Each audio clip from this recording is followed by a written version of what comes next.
to the citation of Mr. James Taiwo Oladiran JP. Mr. James Oladiran was born into the family of late Pa Moses Oladiran and the late Mrs. Deborah Page Oladiran, new Farinde of Ayeri compound, Iresi.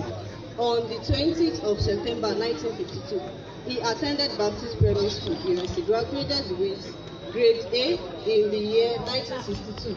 He then proceeded to Baptist Secondary School, Iresi, where he completed his study in 1966.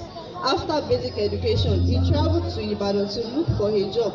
He got a government job and decided to settle in Ibadan at that time, between 1967 to 1969. He worked in various places, firstly as houseboy and later as a clerk at the plant market in Ogunpa. After this, he took on another clerk job at the bar, also in Ogunpa, Ibadan. In 1967, Mr. James Taiwo decided to leave the job of further to his education. Bẹ́ẹ̀ni, tẹ́ bá ṣe ń darapọ̀ mọ́ wa, ìlú Ìrẹsì náà la wà níbi ọdún Ìrẹsì Day 2021. Ẹ bá rántí ní last year 2019 nítorí COVID-19 a ò lè ṣe Ìrẹsì Day, àmọ́ lọ́dún yìí a dúpẹ́ lọ́wọ́ Ọlọ́run, ìlú Ìrẹsì náà la wà live and direct lórí ìkànnì yín Ìgbà Ìwáṣẹ̀. Àwọn ará ìlú Ìrẹsì náà lẹ ń wò yìí, gbogbo ẹ̀yin ọmọ ìlú Ìrẹsì káàkiri nílé lóko ní orílẹ̀-èdè Nàìjíríà ní gbogbo àgbáyé pátá. À ń rọ̀ yín pé kẹ́ máa láìkì program yìí, ẹ máa láìkì page, kẹ́ máa share ẹ̀ kó lè kan gbogbo àwọn ará ìlú Ìrẹsì ní ara. Ìrẹsì Day 2021 òun náà lẹ́ ń lò lọ́wọ́lọ́wọ́ fún àǹfààní gbogbo ẹ̀yin tí ẹ ò ní orí ọ̀fẹ́ láti wá sí ìlú Ìrẹsì.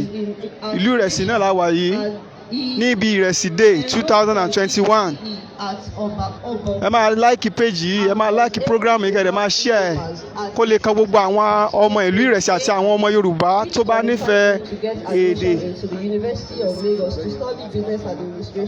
Ọ̀rẹ́ fún àǹfààní àwọn ọmọ Yorùbá àti àwọn ọmọ Ìrẹsì níbi gbogbo láti lè jàǹfààní ètò yìí. Program at the University of Lagos in the year 1983 with a second class of division grade. He had a very unfulfilling career at the Nigerian